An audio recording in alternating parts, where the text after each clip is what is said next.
నమస్తే, welcome to prime nine education. ఒక సక్సెస్ని సాధించాలి అంటే మామూలు విషయం కాదు. దాని వెనక కృషి, పట్టుదల, ఎంతోమంది ప్రోత్సాహం, ఆ ఎంకరేజ్మెంట్ ఉంటేనే ఆ సక్సెస్ని మనం సాధించగలం. అలాంటిది ధారిక విషయంలో జరిగింది. మరి ధారిక ఎవరు అని అనుకుంటూ ఉంటారు మీరు. ధారిక ESSEC బిజినెస్ స్కూల్లో చదువుతుంది. BSc AI data science and మేనేజ్మెంట్లో. అండ్ ప్యారిస్లో తను ఒక స్కాలర్షిప్ కూడా గెలుచుకున్నట్టుగా తెలుస్తోంది. తను 2025లో ఫస్ట్ ఇయర్ అక్కడ జాయిన్ అయింది. అసలు ఏంటి ఈ సక్సెస్ స్టోరీ వెనుక ఉన్న కృషి, పట్టుదల ఎవరిది ఏంటి తెలుసుకుందాం. మనతో పాటు ఉన్నారు ధారిక ఫాదర్ వెంకటేశ్వర్లు గారు, sub divisional engineer in BSNL. మాట్లాడదామా అసలు ఈ సక్సెస్ స్టోరీ ఏంటో ఆయన అడిగి తెలుసుకుందాం. హలో అండి, నమస్తే. నమస్తే madam. Welcome to our studio. Thank you. అసలు ఏంటి ధారిక ఈ సక్సెస్ స్టోరీ వెనుక ఉన్న ఆ సీక్రెట్ అనుకోవాలా, లేకపోతే దాని కృషి, పట్టుదల అనుకోవాలా, దాని వెనక ఉన్నది ఎవరు? అండ్ ఫస్ట్ ఆఫ్ ఆల్ మీరు ఇక్కడికి ఎలా వచ్చారు, మీకు ఎలా తెలిసింది? Good afternoon to everyone. So యాక్చువల్గా ఏంటంటే పాప 10th క్లాస్ నుంచే ఆమెకి ఏంటంటే IIT ఇంజనీరింగ్ అంటే IIT side, NIT, IIT side వెళ్ళడం ఇష్టం లేదు. So first 10th class ending నుంచి కూడా ఆమెకు బయటికి వెళ్ళాలని థాట్లోనే ఉంది. ఓకే. సో దాంతో ఏమైందంటే అప్పుడు 6th నుంచి 10th వరకు మనం నారాయణ స్కూల్లో చదివాం. జనరల్గా IIT అంటే మనకు నారాయణ, చైతన్య తప్ప గుర్తురావు.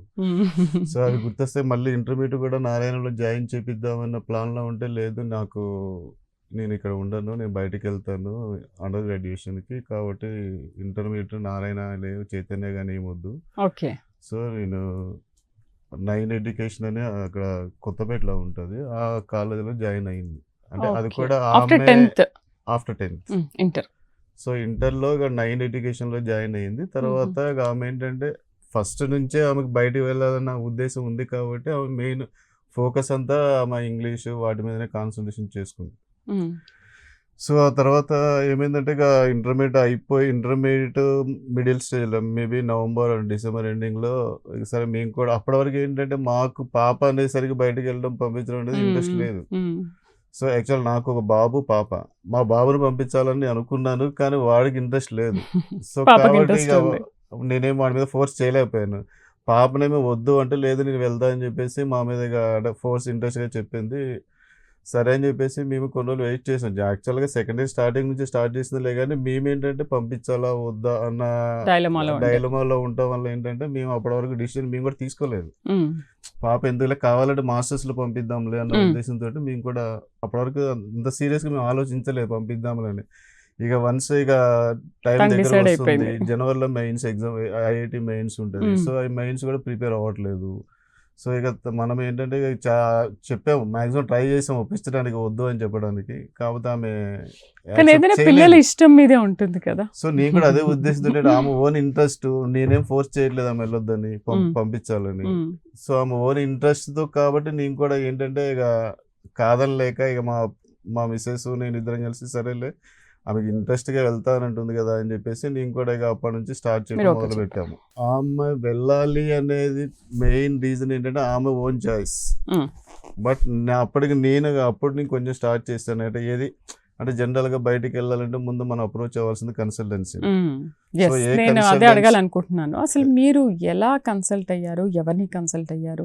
కన్సల్ట్ అయిన తర్వాత ఏమైందంటే మనం అప్పుడు స్టార్ట్ చేశాను కొంచెం యూట్యూబ్లలో ఏ బెస్ట్ కన్సల్టెన్సీ ఉంటుంది, ఎలా ఉంటుంది, ఎలా అప్రోచ్ అవ్వాలి అని చెప్పేసి కొన్నిసార్లు చాలా చూసాము. నేను మా మిసెస్ అదే పని అనమాట. అంటే ఈవినింగ్ టైంలో, నైట్ టైంలో, ఆఫ్టర్ ఆఫీస్ అవర్స్. సో అట్లా అప్రోచ్ చేసేసరికి మనకు ఒక ఫ్రెండ్ కూడా ఉన్నాడు. ఆ ఫ్రెండ్ ద్వారా ప్లస్ యూట్యూబ్స్ ఇవన్నీ చూడటం వల్ల ఏమైందంటే కొంచెం శ్రవంతి మేడం అని చెప్పేసి అప్పటికే మనం ప్రైమ్ లైన్లో చేస్తున్నట్టున్నారు. సో అట్లా శ్రవంతి మేడం కలవటం, అప్రోచ్ అవ్వటము. సో ఆ మేడం నెంబర్ పట్టుకోవడానికి కూడా మాకు కలవడానికి కూడా కొంచెం టైం పట్టింది. అంటే వచ్చిన తర్వాత అంటే మేబీ అంటే మరీ లాంగ్ టైం కాదు, ఒక 1 week 2 weeks మేడం నెంబర్ దొరకటము, ఇమీడియట్గా మేడంని అప్రోచ్ అవ్వటము, ఇట్లా మేడంని కలవటం, మేడం ద్వారా అప్పటి నుంచి స్టార్ట్ చేసాము. సో అప్పటికి కూడా పాస్పోర్ట్ లేదు. సో ఇక మేడం కలిసిన తర్వాత అప్పుడు మేము డిసైడ్ అప్పుడు అప్లై చేయటము. తర్వాత మేడంకి అంటే ఆ మేడం చెప్తారు కదా, ఆ మేడం అంటే ఏమేమి కావాలి, ఎలా డాక్యుమెంట్స్ కావాలి, LOASలని కానీ మీడియం ఆఫ్ ఇన్స్ట్రక్షన్స్ అని సమ్ డాక్యుమెంట్స్ ఇవ్వడం జరిగింది. అది చెప్పారు, అవన్నీ రెడీ చేసేసి అంతవరకు మేడంకి ఇచ్చాము. తర్వాత టోటల్గా మేడం అంటే నా పని అయిపోయింది అప్పటి వరకు. నాకు నేను చేయాల్సిన అవసరం లేదు, మొత్తం మేడంకి ఇచ్చాను. మేడం మీద రెస్పాన్సిబిలిటీ, మీకేమైనా డాక్యుమెంట్స్ ఏమనంటే కావాలంటే అమౌంట్ ఇస్తాం కాలేజ్ ఫీజు కానీ కట్టడానికి ఆ అమౌంట్ మాత్రం నన్ను అడగండి. ఇంకా మిగతా ఏమైనా విషయాలు ఉంటే మీరు దారికతో డైరెక్ట్గా మాట్లాడుకొని చెప్పడం జరిగింది. ఓకే. So okay. అప్పుడు మేడంని కలవటము, తర్వాత మేడము, నేను, మా మిసెస్ అండ్ మా పాప ముగ్గురం వెళ్ళటం, డైరెక్ట్గా మేడంని అప్రోచ్ అవ్వటం.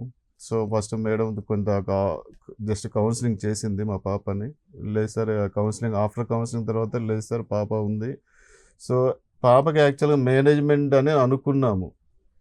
అంటే మేనేజ్మెంట్ సైడ్ ఏమైనా వెళ్తుంది, ఆ మేనేజ్మెంట్ సైడ్ ఇంట్రెస్ట్ ఉన్నదన్న ఫీలింగ్ తోటి మనం చెప్పాము. మేడం అప్పుడు ఏం సజెషన్ లేదు సార్, మేడం మేనేజ్మెంట్తో పాటు కొంచెం టెక్ కూడా యాడ్ చేద్దాము, ఎందుకంటే రెండు అయితే మనకి బెటర్ కదా. ఓన్లీ ఒక మేనేజ్మెంట్ మీద అయితే మనం డిపెండ్ అవ్వటం, రేపు జాబ్ ఓరియంటెడ్ కూడా ఓన్లీ మేనేజ్మెంట్ సైడ్ అంటే కొంచెం తక్కువ ఉన్నా కానీ టెక్ అటు కావాలంటే మూవ్ అవ్వచ్చు, రెండు ఉంటే అన్నట్టు. అప్పుడు మేడము కౌన్సిలింగ్ తోటి ఇక data and management, data artificial intelligence and data management science select చేసుకోవడం జరిగింది. సో సెలెక్ట్ చేసిన తర్వాత ఏ కాలేజీకి వెళ్ళాలి ఏంటి అనేది మనకి తెలియదు కదా. సో మేడంని కొన్ని కాలేజీ అడిగాము. సో మనకి ఏంటంటే ఫస్ట్ టాప్ కాలేజెస్ కావాలి. సో మీడియం లో అండ్ మామూలు మీడియం కాలేజెస్ అయితే మనం ఎట్లాగైనా ఏదో ఒకటి చేసేయచ్చు. సో నాకేంటంటే చెప్పారు, నాకు బిలో 100 ఏవైతే క్యూఎస్ వరల్డ్ ర్యాంకింగ్స్ ఉన్నాయో ఓకే. వాటిల్లో మాత్రమే నాకు అప్లై చేయండి. సో బిలో క్యూఎస్ ర్యాంకింగ్స్ ఉన్న బెస్ట్ కాలేజెస్ అప్లై చేయమని చెప్తాను. కొన్ని నాకు 3 కాలేజెస్ జోలి చెప్పారు. అంటే 3 అంటే కొన్ని చెప్పారు కాలేజెస్. జస్ట్ మనం అప్లై చేసింది కూడా 3 కాలేజెస్. 3 ఓకే. కాలేజెస్లలో కూడా మనకు 3 సీట్లు వచ్చాయి. 3 కాలేజెస్లో ఓ. వచ్చాయి. మ్మ్.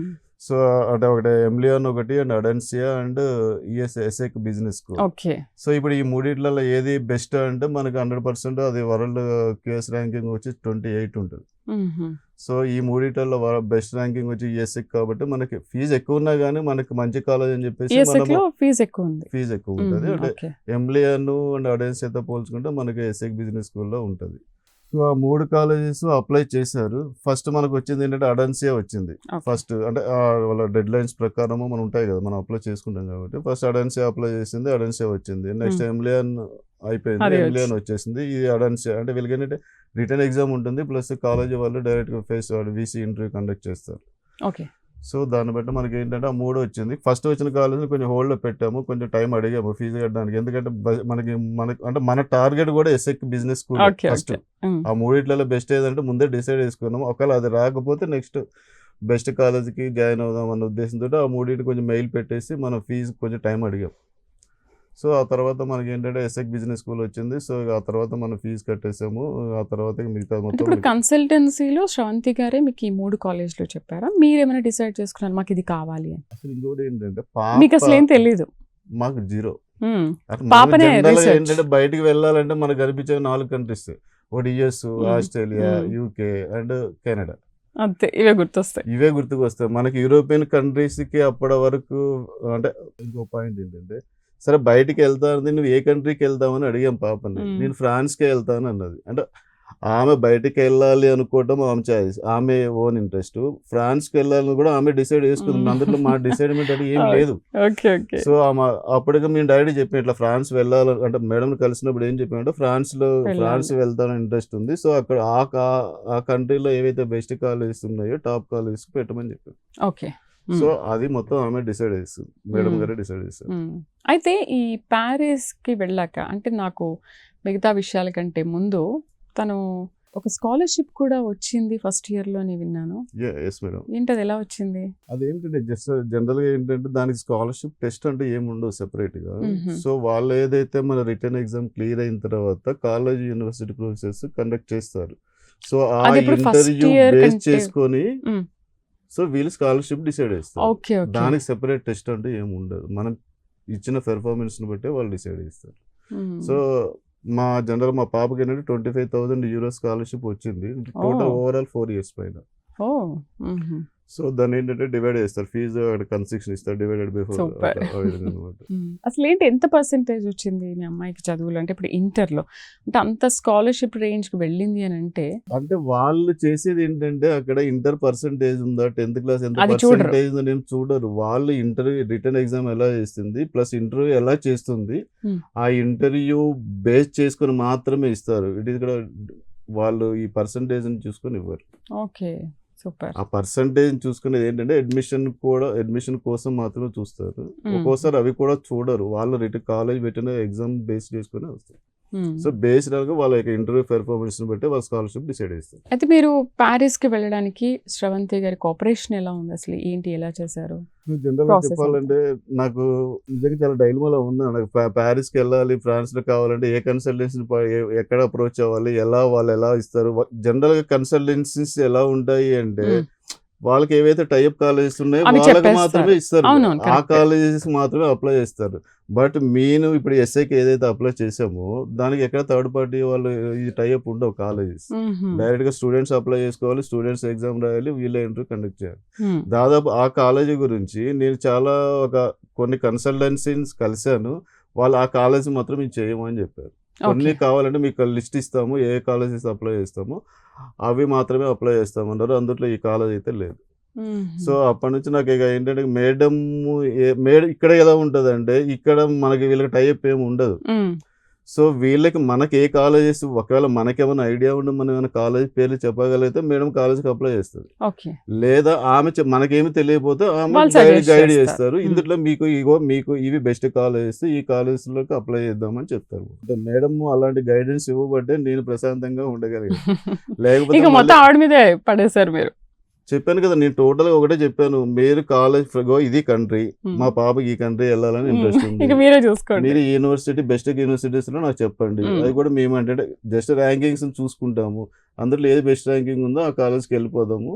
సో నాకు మిగతాది నాకేం చెప్పొద్దు, మీకు ఏం కావాలో డాక్యుమెంట్స్ ఆర్ కాలేజ్ ఫీజ్ అవి మాత్రమే నన్ను అడగండి, మిగతాది మీరే చూసుకోండి అని చెప్పేవాళ్ళు.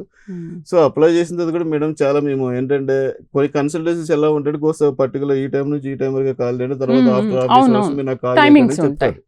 కాకపోతే మేడం ఏంటంటే అలా కాదు, ఈవెన్ నైట్ 11 to 12 కూడా మేడం రిసీవ్ చేయాలి ఫోన్ చేసి, ఏమైంది, ఎంతవరకు వచ్చింది మేడం, ఎలా ఉంది, ఇంకెన్ని రోజులు పడుతుంది, ఇంకేమైనా డౌట్స్ ఉన్నా కానీ అడిగేవాళ్ళం.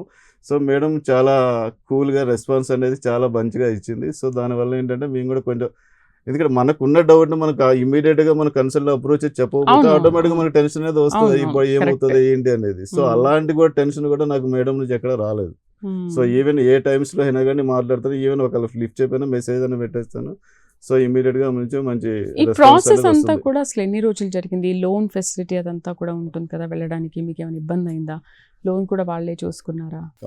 జనరల్ ఏంటంటే కాలేజ్ అడ్మిషన్ ఏంటంటే వాళ్ళకి ఇప్పుడు సపోజ్ ఎస్ఐక్ బిజినెస్ స్కూల్స్ ఉంటే వాళ్ళు జనరల్ గా జనవరి నుంచి రౌండ్ 1 స్టార్ట్ అవుతుంది. సో రౌండ్ 1 లో అడ్మిషన్స్ అయిపోయిన తర్వాత రౌండ్ 2, రౌండ్ 3, రౌండ్ 4 వరకు వాళ్ళకి ఎగ్జామ్స్ వాళ్ళు కండక్ట్ చేస్తారు.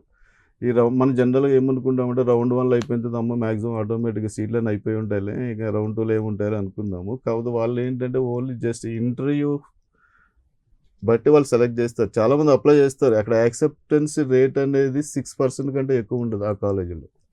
సో మనకు మా పాపకు వచ్చింది రౌండ్ 2లో వచ్చింది. సో రౌండ్ 2లో వచ్చింది తర్వాత ఇక జనరల్గా ఏంటంటే అప్లై చేస్తాము, తర్వాత వాళ్ళు షార్ట్ లిస్ట్ చేసేసి రిటర్న్కి వాళ్ళు మెయిల్ పంపిస్తారు. సో రిటర్న్ ఎగ్జామ్ అయిపోయిన తర్వాత జస్ట్ అందరిలో క్వాలిఫైడ్ అయిన వాళ్ళకి మళ్ళీ ఇమ్మీడియట్ గా ఇంటర్వ్యూస్ కి డేట్ తీసుకుంటారు. సో ఎస్ఐకి బిజినెస్ స్కూల్ కి వచ్చేసరికి మినిమం మనకు 1.5 months to 2 months వరకు పడుతుంది టోటల్ కంప్లీట్ ప్రాసెస్ అవన్నీ. అంటే ఎగ్జామ్ అక్కడ అంటే ఏంటంటే డైరెక్ట్ ఇవ్వరు. ఇక్కడ మనకి ఏంటంటే యూఎస్ వీటిలో ఏంటంటే డైరెక్ట్ I-20 ఇచ్చేస్తారు. మన తర్వాత డైరెక్ట్ మనం ఎప్పుడైతే స్లాట్ ఉంటుందో ఆ స్లాట్ చూసుకోవాలి, బుక్ చేసుకోవాలి, వెళ్ళిపోతాం. వీసా ప్రాసెస్ అంతా కూడా వాళ్ళే చూసుకున్నారా? వీసా ప్రాసెస్ కూడా మేడం చూసుకుంది, గైడెన్స్ ఇచ్చింది, ప్లస్ మనము చూసుకున్నాం. అంటే ఇప్పుడు ఇది అంటే క్యాంపస్ ఫ్రాన్స్ ఇంటర్వ్యూ ఇక్కడ 2 ఉంటాయి, క్యాంపస్ ఫ్రాన్స్ ఉంటుంది అండ్ విఎఫ్ఎస్ ఉంటుంది. క్యాంపస్ ఫ్రాన్స్ నుంచి ఏంటంటే మనకి ఎన్ఓసి వస్తుంది. సో ఇక్కడ తర్వాత అప్పుడు మనం విఎఫ్ఎస్కి వెళ్తాం. మిగతా కన్సల్టెన్సీను శ్రవంతి గారి కన్సల్టెన్సీ చూసుకుంటే మీరు చాలా హ్యాపీగా ఫీల్ అయ్యారు. 100%. మిగతా వాళ్ళకంటే కూడా తను చాలా సపోర్ట్ చేసింది అండ్ ఎనీ టైం కూడా తను రెస్పాండ్ అయ్యింది. మిగతా వాళ్ళు అలా ఉంటారు వెంకటేశ్వర గారు, నిజంగానే వేరే కన్సల్టెన్సీ వాళ్ళు ఒక టైం అంటూ ఉంటుంది, మీరు ఈ టైంలోనే కాల్ చేయాలా, తర్వాత మేము రిప్లై ఇవ్వము అని మాట్లాడతారు. బట్ చాలా తక్కువ మంది ఉంటారు శ్రవంతి లాంటి వాళ్ళు. ఓకే, పార్ట్ టైం జాబ్స్ ఏంటి? ఇప్పుడు మోదీ కూడా ఒక ప్రకటన చేశారు కదా, అక్కడ చదువుకునే వాళ్ళు పార్ట్ టైం జాబ్ కూడా చేసుకోవచ్చు అని. మరి ఇప్పుడు తను ఏమైనా చేస్తుందా? జనరల్ ఏంటంటే అండర్ గ్రాడ్యుయేషన్ వాళ్ళకి టైం ఉండదు, వాళ్ళకి ఏంటంటే మండే టు ఫ్రైడే క్లాసెస్ ఉంటాయి. సో సాటర్డే సండే వచ్చిందంటే వాళ్ళు కొంచెం రిలాక్స్డ్ అవుతారు. సో వీళ్ళకి ఏంటి అందులో వీళ్ళు అండర్ గ్రాడ్యుయేషన్కి వెళ్ళే వాళ్ళు ఏంటంటే వీళ్ళ ఏజ్ చాలా చిన్న పిల్లలు, ఆఫ్టర్ ఇంటర్మీడియట్ వెళ్తారు కాబట్టి వీళ్ళకి అంత జాబ్ చేయాలి అదని ఉండదు. సో ప్లస్ వీళ్ళకి అంత టైం ఉండదు ఫస్ట్. సో సాటర్డే సండే ఏమైనా అసైన్మెంట్స్ కానీ అవి చూసుకుంటారు. ఉంటే చూసుకోవటము, కొంచెం రిలాక్స్డ్ అవ్వటము. ప్లస్ ఇక్కడ అక్కడ ఎలా ఉంటుందంటే వెళ్ళి ఉంటాయి కదా మన కుకింగ్ అంతా వీలే చేసుకోవాలి. అవును. సో వాడికి ఏమైనా గ్రాసరీస్ కి బయటకు వెళ్ళాలనుకున్నా అప్పుడు సాటర్డే సండే ఇక్కడ ఉన్నప్పుడు ఏమీ తెలీదు, అమ్మ నాన్న ఇక్కడ ఉండటం చూసుకుంటుంటే. తినడం కూడా తెలియదు. ఇప్పుడు అక్కడ మొత్తం వాళ్ళ తెలుస్తుంది. మదరే మొత్తం నోటి వరకు తీసుకొచ్చి పెడతారు. పిల్లలు అంతే కదండి. అదే. అయితే ఇప్పుడు ఈ SAT కానీ ఈ IELTS కానీ ఈ ఎగ్జామ్స్ ఏంటి రాసి ఏమైనా వెళ్ళారా? అసలు దాని గురించి ఏం చెప్తారు? జనరల్గా ఏంటంటే మనకి IELTS SAT రాస్తే ఏంటంటే మంచి కాలేజ్ ఇంకా అంటే కొన్ని 1-2 కాలేజ్ యాక్సెప్ట్ అంటే ఉన్నాయి, మంచిగా ఉంటుంది. కానీ జనరల్గా ఏంటంటే మీడియం ఆఫ్ ఇన్స్ట్రక్షన్ అనేది ఇంగ్లీష్లో ఉండాలి. So based on maximum universities medium of instructions English మీడియంలో ఉంటే ఆటోమేటిక్గా తీసుకుంటారు. ప్లస్ ఇవి SAT IELTS ఉంటే ఏంటంటే మనకి ప్లస్ పాయింట్ ఇంకా టాప్ కాలేజ్లో వచ్చడానికి ఛాన్సెస్ ఉంటాయి. సో దానివల్ల ఏంటంటే IELTS రాసింది 7 వచ్చింది. సో అది కూడా ఒక ప్లస్ దానికి బిజినెస్ స్కూల్ రావడానికి. వెంకటేశ్వర గారు, మీరు శ్రవంతి గారిని కన్సల్ట్ అయిన తర్వాత మీ పాప మాత్రమే వెళ్ళిందా? మీ పాపతో ఇంకెవరైనా వెళ్ళారా? ఎందుకంటే చాలామంది చూసి అనుకుని ఉంటారు కదా, అరే మంచి ఆపర్చునిటీ వచ్చింది, తను మంచి గైడ్ చేసింది అని అంటూ ఉంటారు కదా. అట్లా మిమ్మల్ని చూసి ఇంకెవరైనా వెళ్ళారా? యాక్చువల్గా మా పాపతో పాటు అంటే మా పాప కాలేజీకి వెళ్ళింది ఇద్దరు. అంటే మా పాప కాక ఇంకొక బాబు వెళ్ళాడు. తను ఏంటంటే బెంగళూరులో ఉంటాడు. వాళ్ళు అంటే బేసికల్గా Andhra but settled in Bengaluru. So మా పాపతో పాటు ఆ బాబు కూడా వెళ్ళాడు. యాక్చువల్గా జనరల్గా ఆ కాలేజీలో టోటల్ ఇండియన్స్ వచ్చి 3 ఉన్నారు. ఆ 3లో 2 కూడా శ్రవంతి ద్వారానే వెళ్ళారు. సో ఇంకా అదర్ కాలేజెస్ కూడా ఒక 6 to 7 మెంబర్స్ వెళ్ళారు. ఇట్లా ఎంలియాన్ కాలేజెస్ కానీ ఇంకా వేరే అదర్ కాలేజెస్ కానీ అదర్ టాప్ కాలేజెస్ కానీ వెళ్ళారు. సో వాళ్ళకి కూడా ఒకళ్ళ మాస్టర్స్ కూడా వెళ్తున్నారు. అదర్ ఎంలియాన్ కాలేజెస్లలో ఒక 3 వరకు వెళ్ళారు నాకు తెలిసి. అంటే నేను టోటల్ మేడం ఎంతమంది అని కౌంట్ అడగలేదు, నాకు తెలిసి 3 వెళ్ళారు. ఇంకా వేరే కాలేజెస్ కూడా మాస్టర్స్ కూడా వెళ్ళారు. ఓకే. ఇప్పుడు ఏంటి శ్రవంతి గారు అక్కడికి వెళ్ళిన తర్వాత కూడా ఇంకా గైడెన్స్ అవి ఇస్తున్నారా? లేదు కొన్ని ఏంటంటే అక్కడి వరకే వదిలేస్తూ ఉంటాయి కదా. సో జనరల్గా ఏంటంటే యాక్చువల్గా మా పాప వెళ్ళింది లాస్ట్ ఇయర్ అండి. మేడం 6 months నుంచి నన్ను ఇంటర్వ్యూ కావాలని అడుగుతున్నారు. ఓకే. సో నేనేంటంటే ఏదో ఎస్కేప్ అవ్వకుండా తప్పించుకున్నా. ఇంకొన్ని మధ్యలో మా పేరెంట్స్ కొన్ని హెల్త్ ఇష్యూ బాగాలేక ఒక 3-4 months నేను కొంచెం బిజీ ఉంటాం.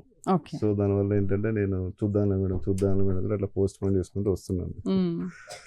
సో ఆ తర్వాత ఇక సరే సెకండ్ సాటర్డే కాబట్టి కొంచెం సరిగ్గా ఉంటుంది మేడం అని చెప్పాను. లాస్ట్ యాక్చువల్గా 6 months నుంచి మేడం అడుగుతున్నాను, ఒకసారి రండి సార్ మీ ఎక్స్పీరియన్స్ చెప్పండి మాతో, అంటే మా పిల్లలు కూడా ఉపయోగపడుతుంది కదా అని.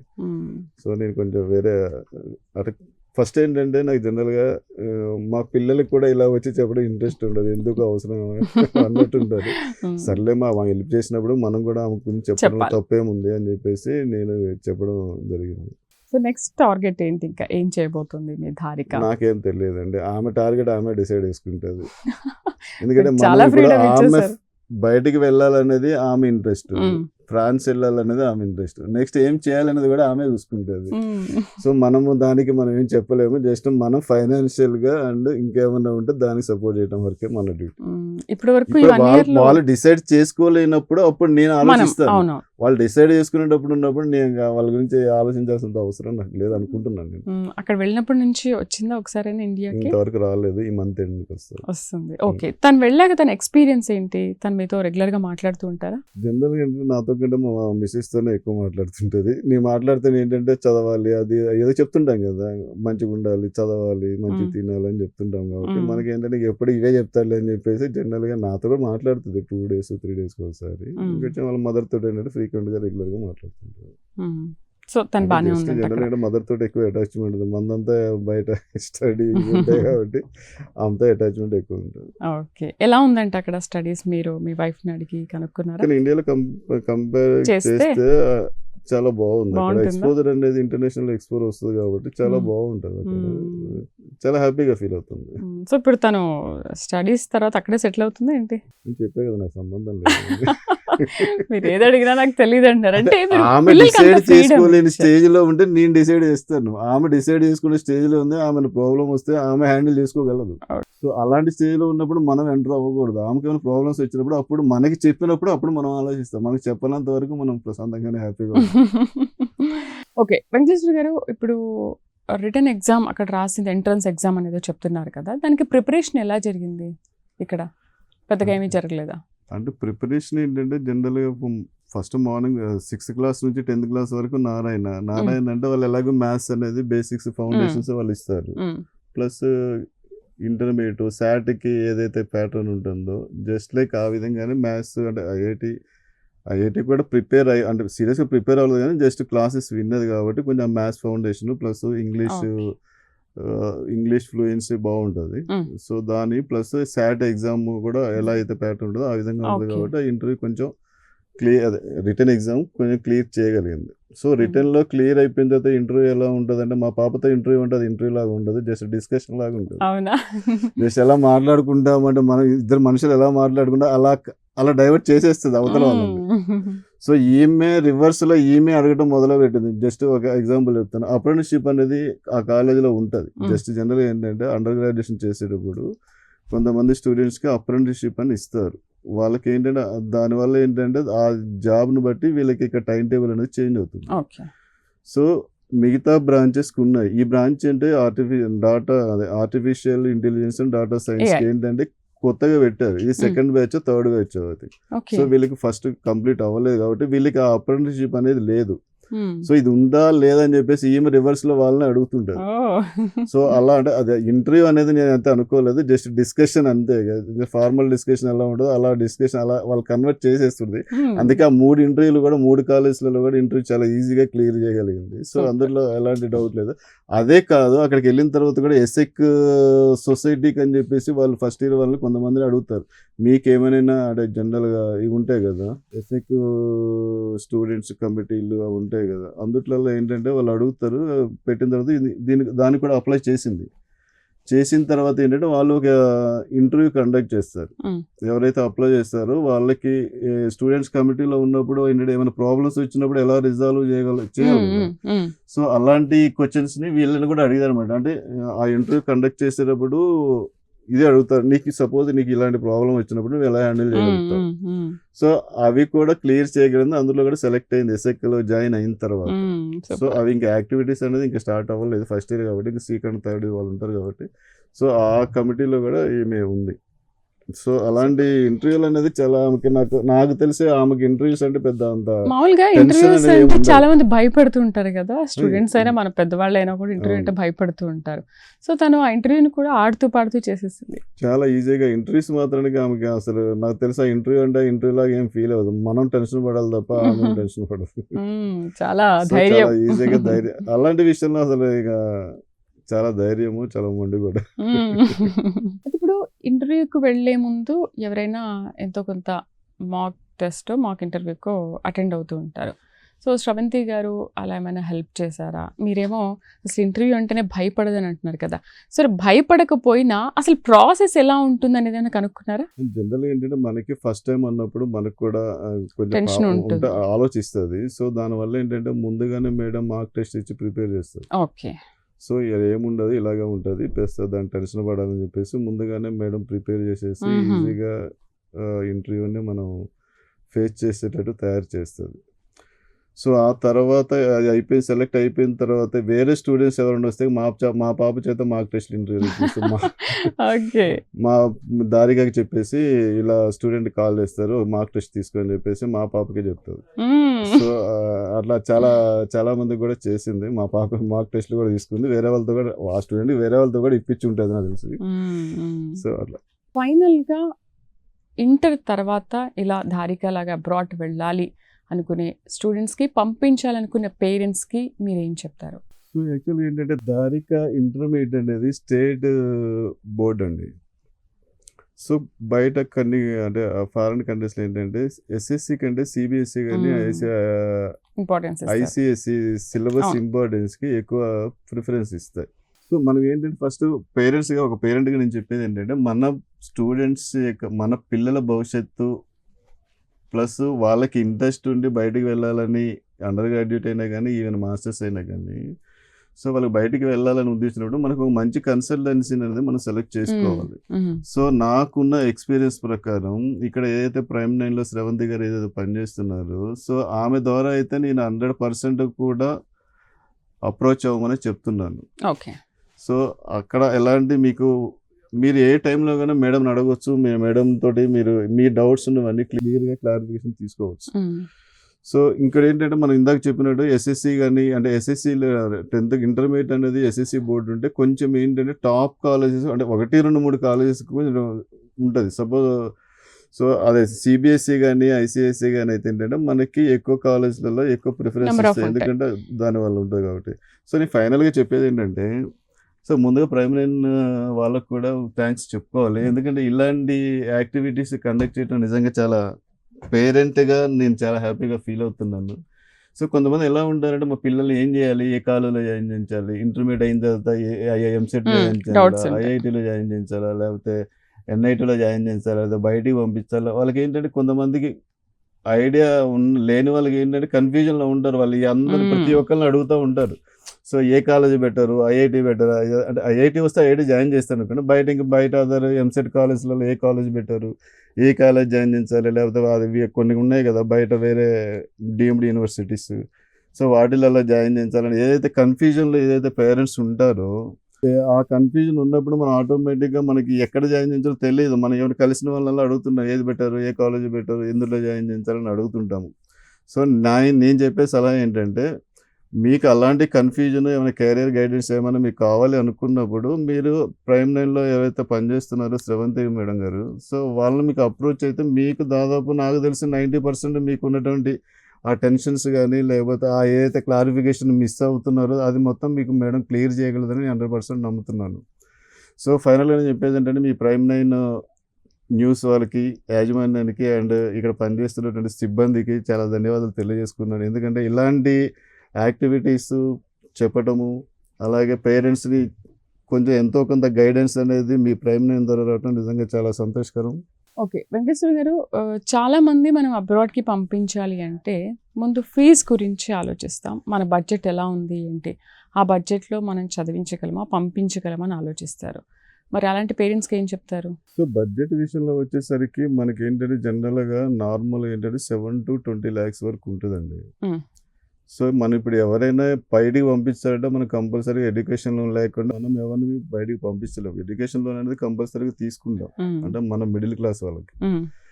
సో ఎడ్యుకేషన్ లోన్ వస్తుంది. సో కాబట్టి అంటే నేను అబ్జర్వ్ చేసింది ఏంటంటే నాకు తెలిసిన ప్రకారం 7 to 20 lakhs వరకు ఉంటుంది. సో ఇంకోటి ఏంటంటే నేను ఇందాక ఒకటి చెప్పడం మర్చిపోయాను. మీరు మేడం అనేది ఓన్లీ ఫ్రాన్సే కాదండి, European countries, even Stanford university USA కూడా చేయగలదు. సో డైరెక్ట్గా అంటే కంట్రీస్లలో European countries and USA, UK, any country అయినా కానీ మీరు సెలెక్ట్ చేసుకున్న కాలేజెస్ పంపించగలదు. వాళ్ళు చెప్పిన కన్సల్టెన్సీలు ఏవైతే చెప్తారో ఆ కాలేజెస్ కాకుండా మనం ఏదైతే టాప్ కాలేజ్ చెప్తామో ఆ టాప్ 100 ఉన్న కాలేజీలలో ఏదైనా కానీ మేడం ఈజీగా చేయగలదు. మేడం చెప్పినట్టు మనం ఫాలో అయితే సరిపోతుంది. సో అంతకంటే మనం ఏం చేయాల్సిన అవసరం లేదు, మొత్తం మేడం చూసుకుంటారు. Right, thank you very much. Success story Dharika గురించి చాలా బాగా చెప్పారు. మీరు అందరికి ఒక ఇన్స్పిరేషన్ అనుకోవాలి, మీరు అండ్ ధారిక. నేను ఇన్స్పిరేషన్ కాదండి, శ్రవంతి మేడం ఇన్స్పిరేషన్ మొత్తం శ్రవంతి మేడం. తప్పకుండా, అంటే ఇప్పుడు వాళ్ళ సహకారం లేకుండా మనం ఏమీ చేయం కదా, వాళ్ళది ప్రముఖ పాత్రనే, ముఖ్యమైన పాత్రనే ఉంటుంది. నెక్స్ట్ మీది ఉంటుంది. ఇందులో నాదైతే ఏం లేదండి, చెప్పే కదా శ్రవంతి మేడం అంటే మా డాటర్. ఓన్లీ జస్ట్ నేను ఏంటంటే మా క్రెడిట్ కార్డు నెంబర్ ఇవ్వడం వరకు నా duty. Right right, thank you అండి. సో చూసారు కదా ధారిక సక్సెస్ స్టోరీ. అందరు పిల్లలు ఓన్గా డెసిషన్ తీసుకోవాలని ఏమీ లేదు. కొంతమంది ధారిక లాంటి పిల్లలు ఉంటారు. అలాంటి పిల్లలు ఉంటే హ్యాపీగా పేరెంట్స్కి ఒక మంచి కిడ్స్ దొరికారని అనుకోవచ్చు, వాళ్ళే లైఫ్ని డిసైడ్ చేసుకుంటారు. బట్ అలా కాని వాళ్ళకు ఏంటి, ప్రైమ్ లైన్ ఎడ్యుకేషన్ ఛానల్ చూస్తున్న వ్యూయర్స్ అందరికీ కూడా శ్రవంతి గారు చాలా ఎపిసోడ్స్లో చాలా కన్సల్టెన్సీ గురించి కానీ అండ్ ఎడ్యుకేషన్ గురించి కానీ చాలా బాగా వివరిస్తారు. తప్పకుండా మీరు ప్రైమ్ లైన్ ఎడ్యుకేషన్ ఛానల్ని చూసి సబ్స్క్రైబ్ చేయండి, శ్రవంతి గారి వీడియోస్ చూసి కన్సల్ట్ అవ్వండి, ఒక మంచి గైడెన్స్ తీసుకోండి. మీ పిల్లలకి మంచి భవిష్యత్తును మీరే నిర్ణయిస్తారు. ఇది వాళ్ళ ప్రైమ్ ఎడ్యుకేషన్. నమస్తే.